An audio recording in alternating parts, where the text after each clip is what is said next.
Today we spend more time in Tbilisi, the capital of Georgia and one of the most fascinating cities in the Caucasus. After traveling through Kakheti, with its castles, vineyards, hill towns, and open countryside, Tbilisi brings us into a very different atmosphere. This is not a quiet village or a scenic overlook. It is a living capital city, layered with history, traffic, neighborhoods, churches, old houses, modern buildings, and the constant movement of daily life. Tbilisi sits in a valley along the Mtkvari River, surrounded by hills. That geography gives the city much of its character.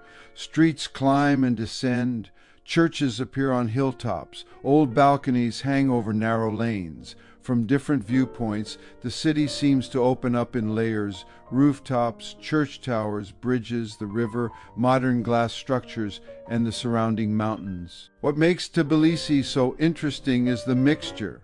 It has never been just one thing. For centuries, it stood at a crossroads between Europe and Asia, between the Black Sea, Persia, Russia, Armenia, Turkey, and the wider Caucasus world. That history is still visible in the city's architecture and atmosphere.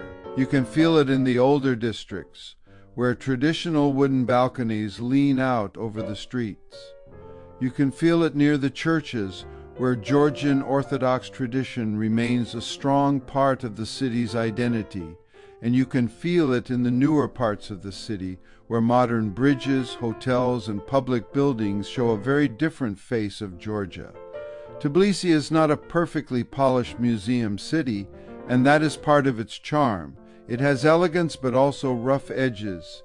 It has restored streets but also worn walls.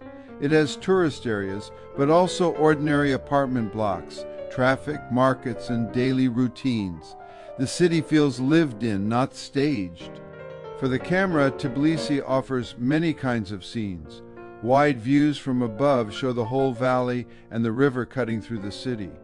Street-level scenes show balconies, stone churches, old facades, cafes, and people moving through narrow streets. In the distance, you may see the old fortress, the hills, and the church domes that give Tbilisi its skyline.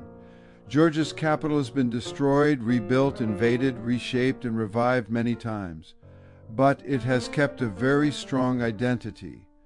The name Tbilisi is connected with the warm springs found here, and the famous sulfur bath district still reminds visitors of the city's origins and its long role as a place of rest, trade, and meeting. What I enjoy most here is the sense of contrast.